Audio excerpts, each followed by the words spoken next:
They slapped a paper against my window that screamed 1,000 in angry red, told me to pay it or get cuffed, and waited for me to break, and I didn't. I just watched the ink in the sun on the windshield, trade glances, and took a breath like I've taught 100 rookies to take steady, slow count to 4 because panic wastes oxygen, and I've learned that the quietest person in the room is usually the one deciding how the day ends. You know what I mean?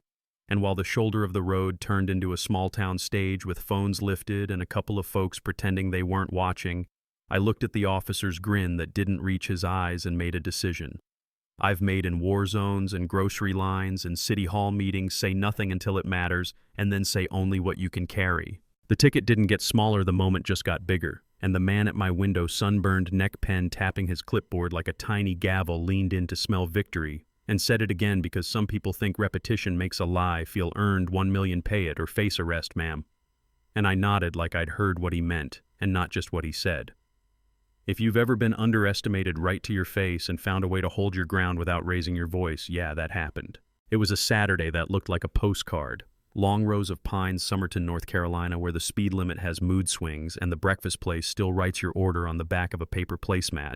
And I was a woman in a faded hoodie in a silver sedan with a grocery list tucked by the gear shift, and a cup of coffee cooling in its holder, and my goddaughter's piano recital circled in my head like a promise I didn't want to break.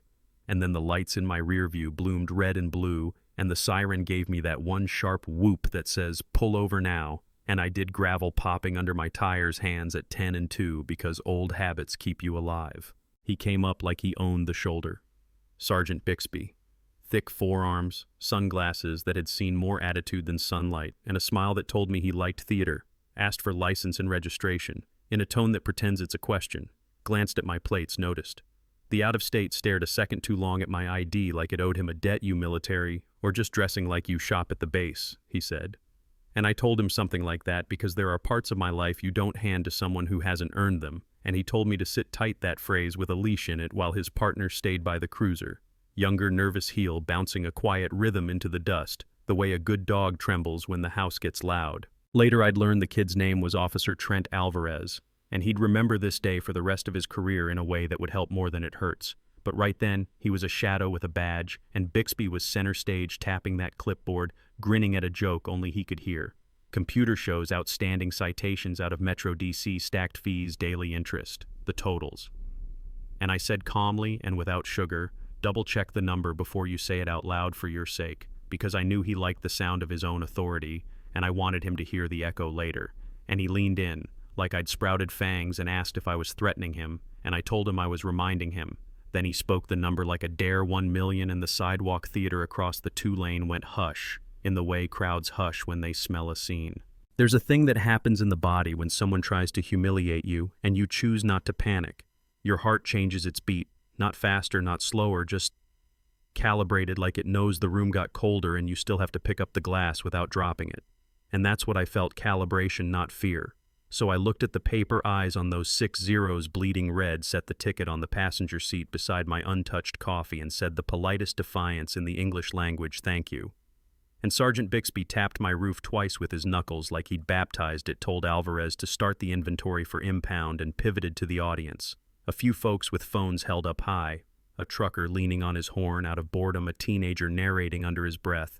And that was his mistake, making it a performance before he knew who the star was. And I don't mean me, I mean truth. The coin in my hoodie pocket had a way of finding sunlight at the worst possible time for whoever stood across from me, and when my fingers rolled it to the surface, a thin blade of light jumped to Alvarez's badge and froze him mid-step. His eyes flicked to my hand and widened, and his heel stopped bouncing, and he whispered, "Where did you get that coin, ma'am?" And I said I earned it because lying with that coin in your palm is the wrong kind of dangerous.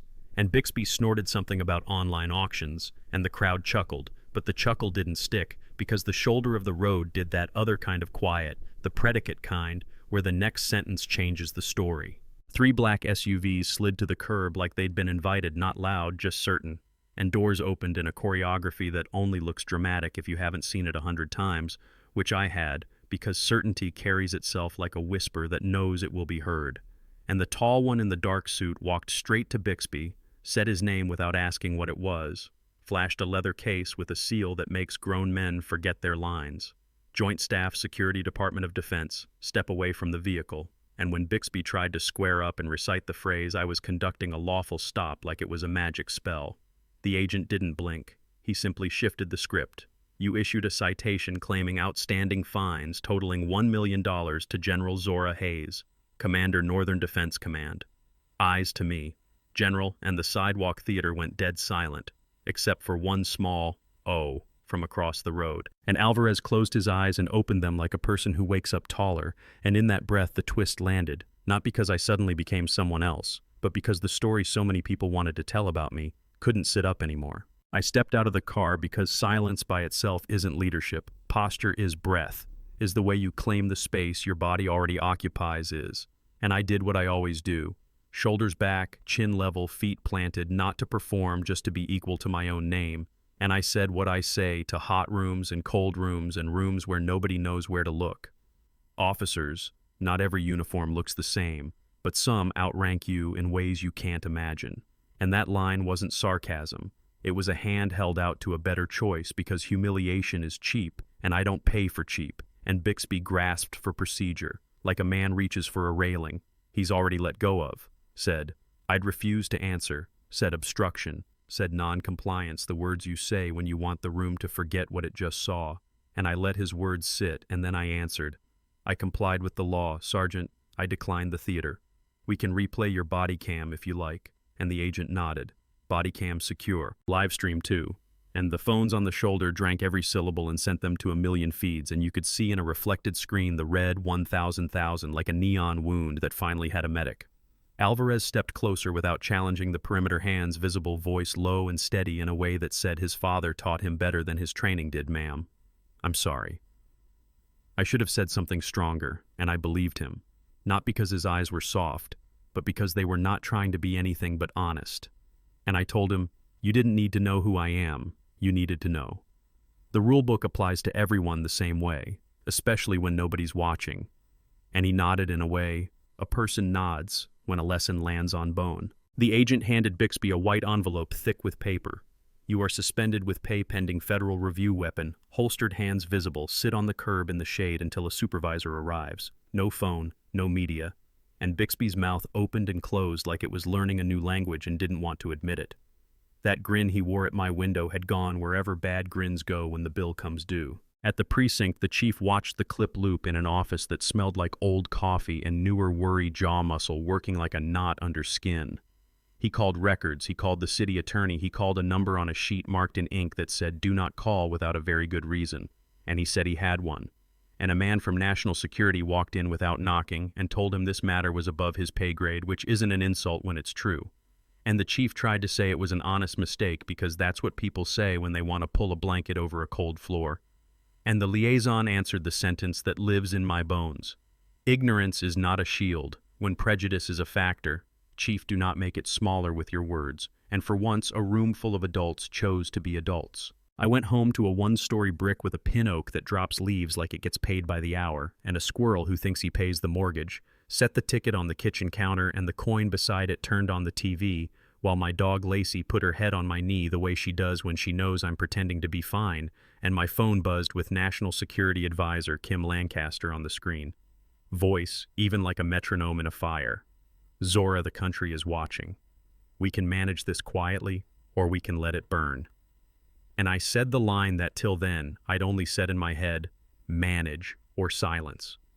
Because too many times I've seen the machine tidy up a mess until the lesson suffocates. And Kim said, you have the room. I don't hand that out often. And I thanked her not for permission, but for trust. People ask what I felt and they expect me to say anger or pride or triumph, but the truth is I felt tired, not weak tired, just trail weary, like you've hiked on too little water and the shade keeps moving. I thought about a night in Coast when a convoy missed a turn by 20 yards and the world turned into metal and sand. And I carried a kid with a busted leg while a helicopter argued with the wind. And I thought about a grocery line last month when a man cut in front of me and called me sweetheart and told me to smile. And I smiled because I didn't have time to hold a seminar. And I thought about how you can carry a nation's secrets in your head and still be invisible at a stoplight. And I pressed a blouse, pinned my hair, left the uniform on its hanger because I wanted the message to be bigger than my rank. And I drove into the city without a motorcade and walked into Capital City Press Forum through a side door because the main door loves a circus. And the podium looked smaller than the roadside did. Funny how that works, and I didn't pound the wood or wave the paper. I just looked into the lenses and the eyes behind them and said what I had to say yesterday. 2 officers told me to pay $1 million or get cuffed. They did it because they thought a woman like me would be easy to press. They didn't see a general. They saw a story. They wanted to be true. I'm not angry. I'm awake. And the room didn't clap. At first they listened. Then hands came together in that uneven way. Honest things are received. And I said, I wasn't there to shred 2 careers on camera. I was there to change the instruction manual before you escalate, verify before you humiliate, ask who that serves before you raise your voice, check your bias. This isn't anti-police, it's pro-standard.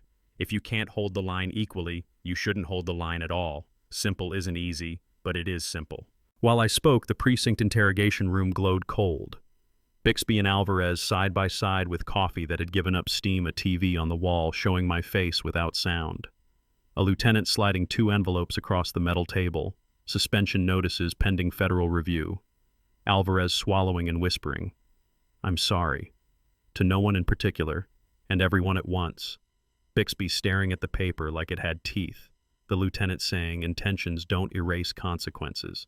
And for once, everybody in that room seemed willing to sit in the truth without looking for a softer chair. Back on the road, the agent photographed everything like a meticulous undertaker, gravel and angles and the way the cruiser had parked and the paper in evidence now, the red 1,000, not a boast anymore but a symptom. The live streamer who captured the first ugly chuckle catching something quieter. Now the way a crowd learns it was wrong and decides what to do with that weight because there's a kind of repentance. The internet doesn't know how to perform, and still, sometimes you can almost see it. Reform doesn't trend the way scandal does. It arrives in binders and calendar invites and long sighs. We stood up a federal block called Protocol Blue, not a punishment rail, a set of stops that make haste, tell the truth, mandatory verification before high-dollar fines, independent review, before impound automatic pause, when a credential you don't recognize is presented, escalation thresholds you don't cross because your pride is loud, and I knew some people would call it special treatment for people with pull, but the point is the opposite. The point is to make sure dignity is standard issue, not a perk. Was it a win? Depends who you ask. You'll say if I weren't a general. Those SUVs wouldn't have rolled up so fast, and you might be right.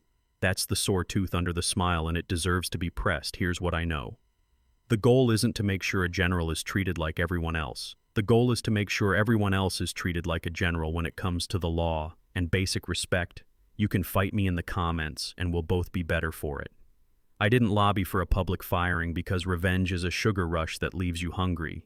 I pushed for training because it's boring and it works. Alvarez, if he stays, will be the officer who stops someone who looks like me and keeps it boring, and boring will be holy. Bixby will either learn or he won't.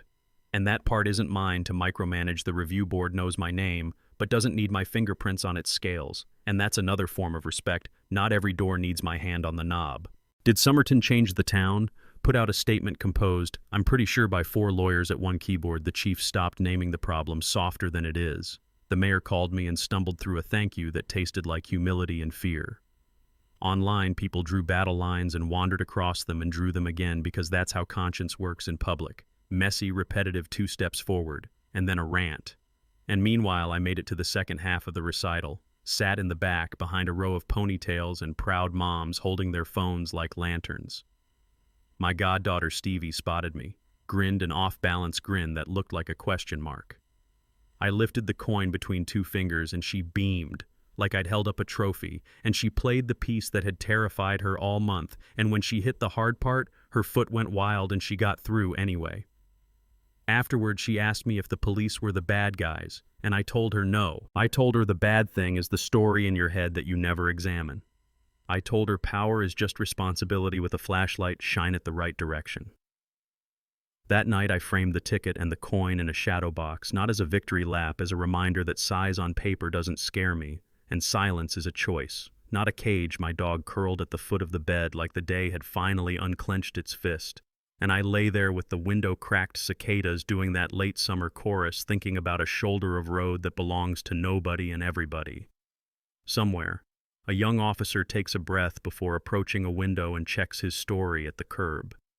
Somewhere, a woman with a tired heart gets pulled over, and the only thing that gets written is a warning that stays reasonable. Somewhere, it still goes wrong and we fix it faster than we used to. Somewhere, it doesn't get filmed and it still goes right.